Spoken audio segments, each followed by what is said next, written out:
In this video, we're diving into the pie chart, a classic way to show proportions and how each part contributes to a total. Pie charts are best when you want to illustrate percentage breakdowns like market share, product distribution, or how your budget is split. Let's take our products A, B, and C. For Jan, I will select again this.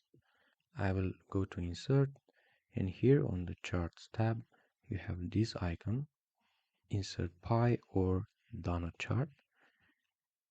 For this moment we will take pie 2D pie chart, and you see that visually in January product B has the largest share of sales, so it's easy for us to see.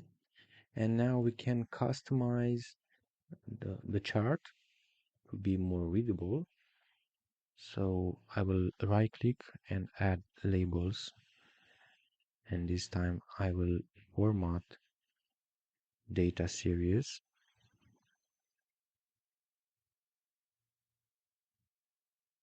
Let's see how to change format data labels, and I will uncheck the value.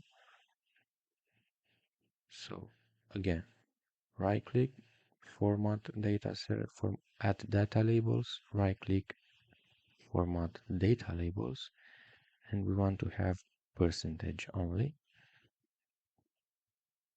So now it's easy to understand the pie chart, and we can go for product B to pull out a little bit to make it more easy to, let's say, emphasize. And then we can add also the title, double click, and we'll write product sales breakdown Jan.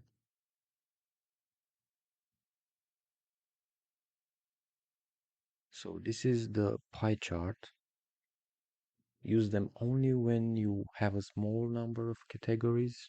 5 or fewer is ideal. Avoid pie charts when values are too close. It gets hard to compare slices.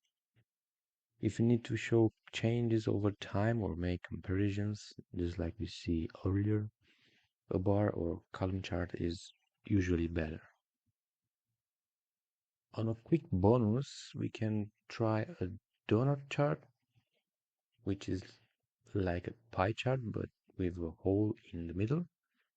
I will edit this one, or let's make a copy.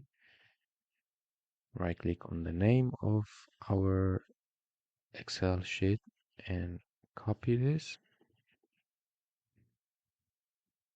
I will insert again, but this time I will use the donut. Oops, I forgot to select the values.